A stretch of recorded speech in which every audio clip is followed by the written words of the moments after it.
Dans cette vidéo, je vais vous parler d'un ensemble de recherches sur une dizaine d'années menées par des didacticiens en mathématiques de l'université de Paris 7, en particulier sous la direction de Janine Rogalski, qui se sont intéressés aux marges de manœuvre des enseignants de mathématiques, c'est-à-dire qu'ils ont procédé à une assez vaste recherche sur une dizaine d'années qui a concerné plusieurs dizaines d'enseignants de mathématiques et qui a donc cherché à identifier ce qui était de l'ordre de la contrainte pour pouvoir délimiter quel était l'espace réel de liberté des enseignants de mathématiques.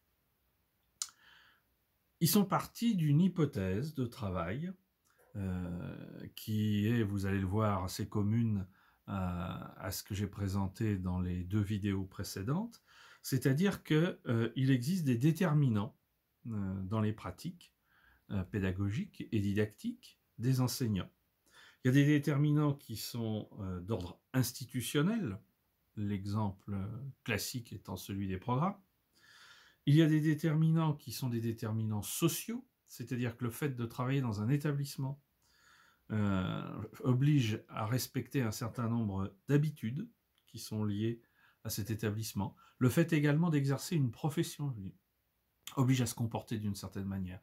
Être enseignant de mathématiques suppose de respecter un certain nombre de règles de comportement qui ne sont pas les mêmes que celles d'un enseignant de français ou d'un enseignant de langue. Et puis enfin, il y a des déterminants qui sont des déterminants internes liés aux personnalités. Et ce qui les a beaucoup intéressés dans cette recherche, c'est l'influence de l'insertion sociale, partant du principe que c'est là qu'étaient les contraintes. Un enseignant a des marges de manœuvre à partir du moment où il peut se dégager un peu, ou plus ou moins, des contraintes qui sont liées à l'insertion sociale. L'insertion sociale, ça veut dire quoi? Ça veut dire qu'un enseignant, même s'il est seul dans sa classe, quand il est dans un établissement, il doit s'insérer socialement à un groupe. Alors il y a à la fois la communauté éducative à l'échelle de l'établissement, mais il y a également les collègues de la discipline. Ce qui oblige l'enseignant à tenir compte d'un certain nombre de contraintes. La preuve en est que quand un enseignant, par mutation, change d'établissement scolaire, il va se retrouver confronté de nouveau à une nécessité d'insertion. Il va lui falloir s'insérer dans un nouvel établissement, s'insérer dans un nouveau groupe d'enseignants, ici de mathématiques, et les habitudes ne sont pas les mêmes, les contraintes ne sont pas les mêmes, donc il y a un certain nombre de choses qu'il avait l'habitude de faire dans un établissement donné, qu'il ne va pas pouvoir faire dans ce nouvel établissement. Et c'est dire que ces contraintes, qui sont des contraintes externes, uniformisent les pratiques en classe.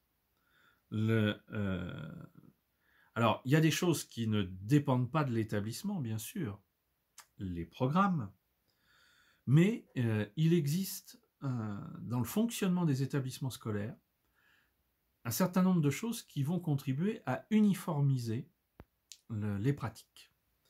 En particulier, alors là, je répète, c'est pour les enseignants de mathématiques, ce qui va contribuer à uniformiser les pratiques, ce sont les examens blancs, ou dit aussi examens communs, qu'il s'agisse du brevet des collèges ou qu'il s'agisse du baccalauréat. C'est une constatation assez ancienne, faite par les sociologues en particulier, qui est que l'évaluation pilote le système.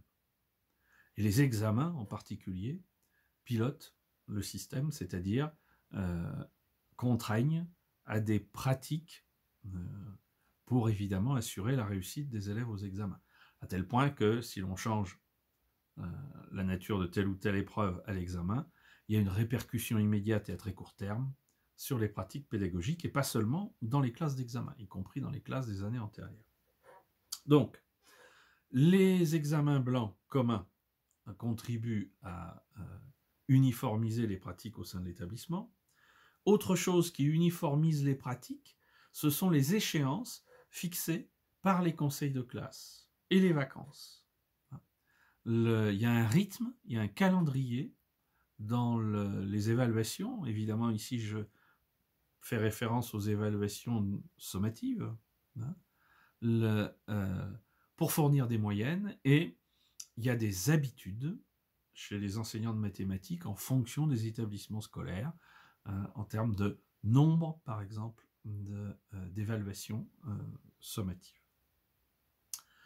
Donc, vous voyez, il y a une obligation de conformité, c'est ce que font apparaître ces recherches, et cette obligation de conformité est extrêmement importante parce que c'est elle qui permet d'apparaître légitime aux yeux de tous les acteurs impliqués dans l'établissement scolaire. Les collègues, les élèves, la direction, les parents. Hein, un des moyens d'apparaître légitime, et c'est un chercheur, un didacticien en mathématiques, Yves Chevalard, qui l'a mis en lumière à la fin des années 90, ce sont toutes les pratiques autour de l'évaluation. L'enseignant de mathématiques, de par sa manière d'organiser l'évaluation, en fait, met en place une espèce de négociation avec ses élèves pour faire en sorte que ce qu'il propose soit suivi des faits, que les élèves s'engagent dans les activités. Hein, et une grande partie de la légitimité de ce qui est proposé va passer par les pratiques d'évaluation. Alors, il y a en fait ici des habitudes qui ne reposent sur rien d'autre que l'image de l'enseignement des mathématiques. C'est bien évidemment l'exemple des devoirs maison. Le devoir maison est un impératif dans la pratique des enseignants de mathématiques, alors pas pour des raisons scientifiques, puisque les recherches ont montré que l'impact des devoirs maison sur les apprentissages était très faible. En revanche, ça fait partie des éléments qui permettent d'être légitimes. Un enseignant de mathématiques qui ne donnerait pas des devoirs maison ne serait pas bien considéré aux yeux des élèves, comme aux yeux des parents, de ses collègues ou de la direction. Donc, au final, cette vaste enquête, cette vaste recherche qui a été faite par les collègues spécialistes en didactique des mathématiques de l'Université Paris 7 a donc montré que, en fait, les choix des enseignants sont d'abord et avant tout conditionnés par les contraintes externes. Ces contraintes externes s'exerçant donc dans deux domaines. Un domaine social à l'échelle de l'établissement, alors qui ne repose pas donc sur des règlements propres à l'établissement, mais sur des habitudes de fonctionnement propres à l'enseignement de la discipline considérée, et repose ensuite sur des contraintes extérieures qui sont liées au programme. Ce qui fait qu'au final, pour les enseignants de mathématiques, le constat qui est fait par les chercheurs, c'est qu'il y a peu de marge de manœuvre et très peu de choix possibles pour que l'enseignant puisse exercer pleinement sa liberté pédagogique.